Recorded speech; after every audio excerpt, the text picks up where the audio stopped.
What's up, y'all? Leave it to the sit here people to sit here and get me back on camera finally, okay? I've been gone for a minute. Listen, life been happening, but that's all right though. But nonetheless, let's go ahead and jump right on into it because apparently the people been out here siphoning funds to go and sit here and live a lavish lifestyle, okay? It's being alleged, let me just go ahead and throw that out there, okay? That Patrisse Cullors, okay? She's a part of the Black Lives Matters movement.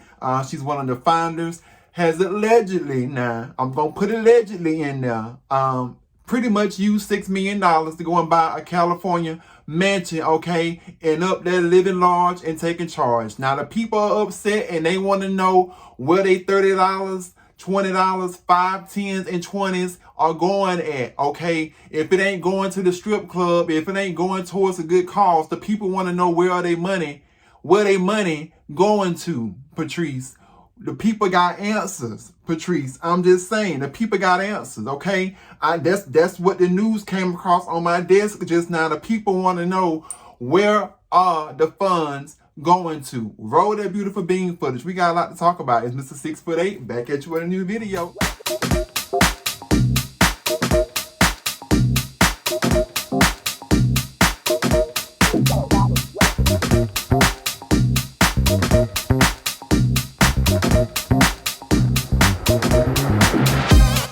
I ain't even really want to do this story. I'm going to just be honest with you. Because of the simple fact that, I don't believe in tearing down no black person, no purple person, no gray person, yellow person, white person. I don't believe in tearing down people, okay? Unless it's facts, of course. Now, we don't know if it's facts or not, but the people are saying it's been suspicious. And it's not just now. It's been a long road, okay, of suspicions of this, organization siphoning funds. But let's just put it out there, though. Let me just, before I even go into the story, first and foremost say, with these nonprofits, LLCs, ABCs, EFD, HIJK, LMNOP, with all of these corporations, okay, profiting, okay, off of the people, okay, isn't it, would it be incorrectly or would it be bad to sit here and say, in a pre-assumptuous manner, of course, hypothetically speaking, that a lot of these organizations, the funds don't really go to where the funds need to go at? Let's just put it out there, whether it's black, white, purple, green people, whoever.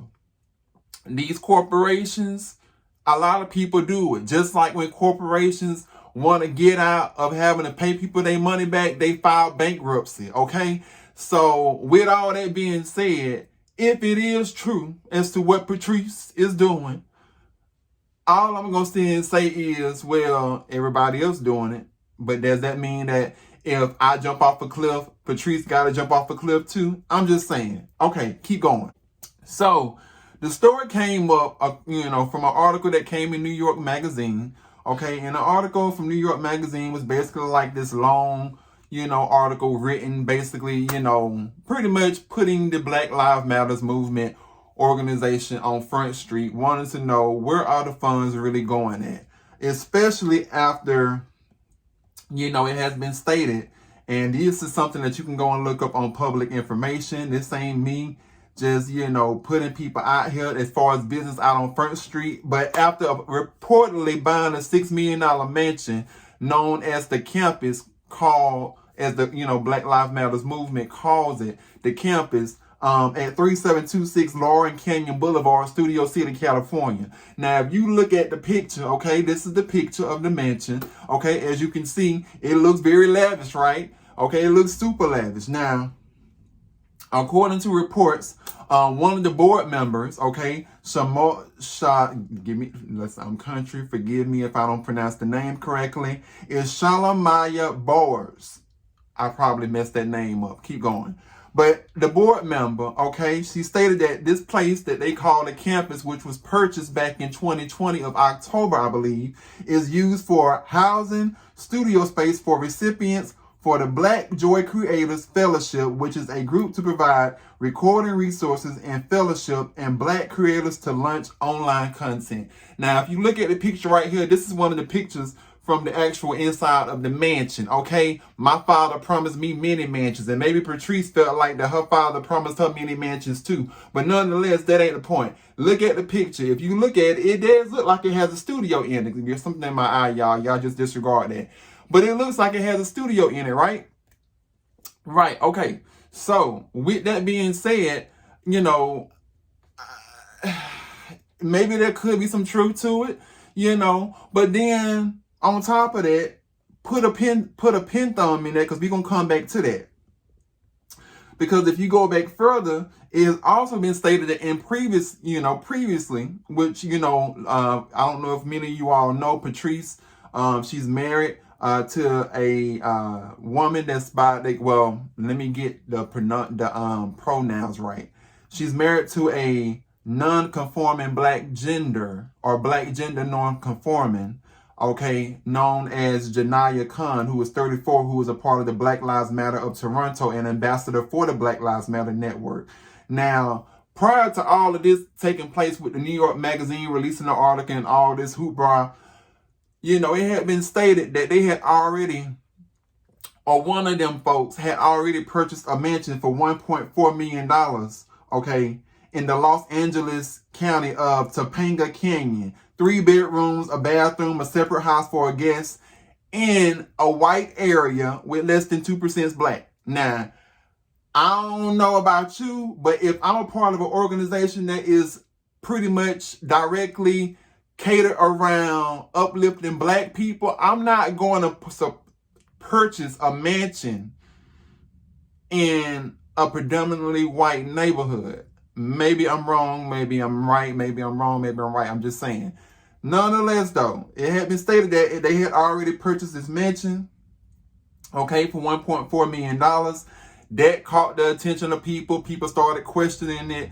Then, okay, now with all fairness, I done looked on this woman's page, and, Patrice's page, not Janaya, but Patrice's page. And, she looks like she lives an average lifestyle. I'm not saying that she lives a poor lifestyle, but I don't see no flashy cars on her page. If you look on her Instagram, there's no flashy cars, no flashy houses. She's giving me very much Erykah Badu. My eyes are green 'cause I eat a lot of vegetables. She's giving me very much that, okay? I mean, it ain't like I could see if she was actually online flashing and flaunting all of this stuff. But on the flip side, once again, I can see why the people are upset, because black folks, if it's one thing I know, and I'm not saying that white people don't donate to BLM too, because I know there's some out there, but if there's one thing I know about us folks at the cookout, we want to know where our money going to, period, okay? Period, Pooh. We want to know where the funds going to, okay? Now, I had been reading somewhere that, one of the good ways to show the people where the funds is going to is to have an actual website. Not only that, but where you can actually have tax exempt write-offs. Since also I found out that, as of 2020 of December, the foundation is now, in with the IRS, meaning that the nonprofit has pretty much, made all of this money, and now they're being able to kind of step up the game. And now, you can get in with the IRS, and as far as tax write-offs, I guess maybe, I don't understand how this stuff go. I'm no accountant, but I'm assuming that, that's what that means. So, I mean, that's a good way of tracking money and stuff. But if you really want to show the people where the money going to, I do agree. Maybe post it on a website some kind of way. I don't know how that would look. I'm no lawyer, but I'm just saying though. So let's kind of go backtrack though before I get off subject. So the Black Lives Matter really started in 2013. If I'm not mistaken, when Trayvon Martin got gunned down. Rest in peace. And, the untimely passing as, time progressed, then it was the biggest, even though there was people that had lost their lives in between, but then what really put Black Lives Matter movement on the map after the 2013 passing of Trayvon Martin shooting, was the George Floyd situation. That's what really like amped it up, because then you had people like celebrities donating. It had been stated that I think Beyonce and Jay-Z allegedly maybe had donated. I don't know, but you had all of these big time names donating to this charity. Well, not charity, but, movement. So, and then with the Ahmaud Arbery, which also was another big, headline for a very long time due to the horrific situation that happened with him. So, you got all of these people, donating and donating and donating and donating. Okay. Now, this is not the first time. Keep in mind that it had faced criticism. It had already been under scrutiny before due to not disclosing the amounts that the organization had raised. It was revealed in the Associated Press that it had raised, about $900 million prior. Foundation committees to about somewhere around 21, I would say, $1 million in grant fund, official and unofficial chapters, as well as 30 led Black organizations, meaning that this is the money that they had, supposedly gave back to, as far as like to help out with people who are, maybe less fortunate or, maybe was in need of. Okay. But it also had been stated that the foundation expenses as of last year, which maybe was around 2020 or 2021, were around $8.4 million, okay, including staffing, operating, admin costs, activities, civil engagement, rapid responses, and crisis intervention, okay? Now, the goal has always been is to take the money and build an institution that's been in the works pretty much for 8 years, okay? That's been the overall goal, at least to me, what I, came up with it. As far as, when it comes to, the Black Lives Matters movement. Now, people always question Patrice, who is the person that's under scrutiny as far as, siphoning funds, and they're accusing her of this and that. People has always questioned her income. And this is not the first time, as I stated before, but it has been stated in fairness now, because I do believe in being fair, that, she did publish a best-selling book, Black Lives Matters memoir, okay? And it had been stated that she signed a production deal also with Warner Brothers for an undisclosed amount. Now, it had also been stated allegedly that, these advancements can go from anywhere from like 500,000 to 1 million when it comes to, these book deals, okay? So, when people say, oh, where your money coming from, you got to keep in mind, if she's a big person, especially one of the founders of the Black Lives Matters movement, I mean, there are other ways that she can make money. You can make money through speaking engagements. You can make money through, posting, it's just whatever the case. You can make money all kind of ways when you're a public figure, especially for a nonprofit organization. So I can see where, she might be able to afford certain things if she wanted to, outside of the funds that are being used for the Black Lives Matters movement. But the question that has been raised once again is that, it all goes back down to this New York Post article out of the not New York Post, but out of the New York Mag, basically, saying that, hey, we want to know where the funds are at, basically. Okay.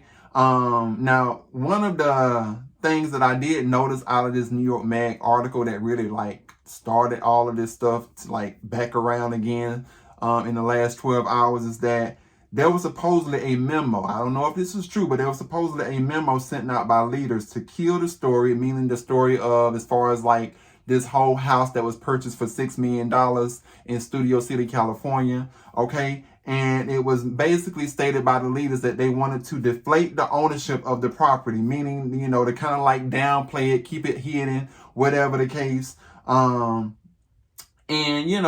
They basically wanted to sit here and try to, say, oh, well, let us give validation or give reason for why this house exists. So one of the reasons in the memo was that it's a safe house for leaders, okay, whose safety has been threatened. Now, if it was me in a safe house for leaders and I was a leader, that would be somewhere that I want to stay at, a place like that. But in hindsight, in reality, I don't know if $6 million is needed for a safe house for leaders. That's just me. Maybe like 700,000 in California, 600, but $6 million, girl, we not buying it. I'm sorry. I don't see it. I don't know if that's true, but I just don't see it.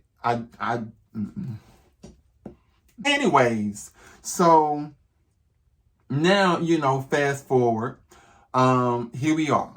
And the biggest question is, where are the funds going to?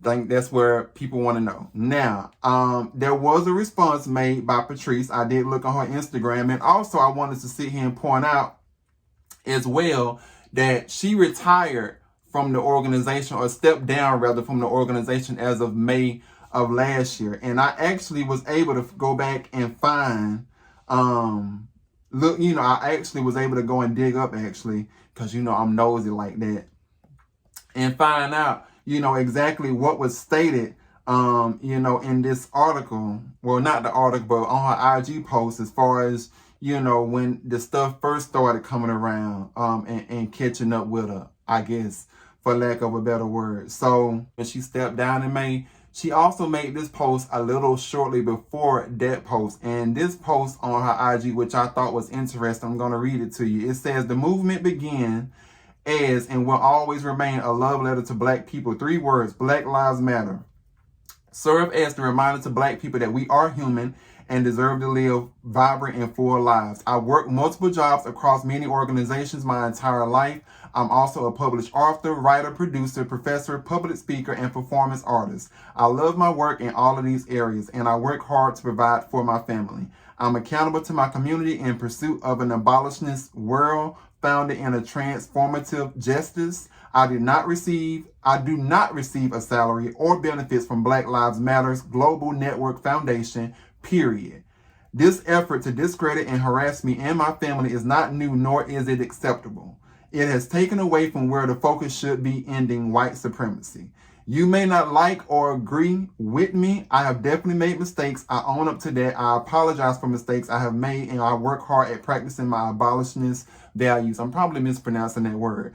But this is a deeper than that. On top of these articles being full of lies, it is also dangerous. This is doxing, attacking someone online by disseminating private information about them. It's harmful and it's scary for people and their loved ones, especially someone who has received death threats. To my fellow Black activists, you know what this is. We've seen the tactic of terror time, and again, I will admit this is scary. This is a scary time for me, but I would not let this be the moment that silences me. We still have work to do. So this was made prior, back in last year, before she stepped down, when she addressed, false defamatory articles about her being written in the media, okay? And I'm assuming that had something to do with, some of those first purchases that she made as far as the houses and stuff, right? Okay, cool. So now fast forward, it comes on Shade Room. People get wind of it after the New York Magazine article, as I mentioned earlier. And so, because of that I guess she felt the need to go and, address it and come out with a statement because the heat was turned up on her. So here it goes, another statement given. And before I get into that, let me also mention that, the article that I mentioned to y'all where she stepped down, reportedly in, I think, around May, is somewhere right here. I'm going to post it, and then I'm going to get into the next statement that she made as of today, addressing the $6 million purchase of the Studio City mansion. All right, so it says in the article that she addressed today of the New York Magazine, yesterday's article in New York Magazine is a despicable abuse of platform that's intended to provide truthful information to the public. Journalism is supposed to mitigate harm and inform our communities. That the fact that a reputable publication would allow a reporter with a proven and very public bias against me and other Black leaders to write a piece filled with misinformation, innuendo, and incendiary. Girl, I cannot read some of these big words. Hold on. Incendiary opinions is disheartening and unacceptable. Got it, sis. To clarify again, the property the reporter addressed, which was a $6 million home, was purchased in 2020 as a space where those within the Black Lives Matter Global Network Foundation and broader movement community work could create content and host meetings and faster creativity. Although I cannot speak to how Black Lives Matter Global Network Foundation uses the property currently, as I have left the organization last year in May. It was purchased to be a safe space for Black people in the community. The reason it wasn't announced prior is not nefarious, as the headliner infers. The property needed repairs and renovation. I do not own the property, have never lived there, and made that clear to the reporter. I want to be clear. While I will always see myself as a part of the BLM community, I am no longer in leadership, and I am not a part of the decision-making processes within the foundation. How convenient. I have never misappropriated funds, and it pains me that so many people have accepted that narrative without the presence of tangible truth or facts. Nevertheless, this will soon be made clear upon the release of the BLM 990s.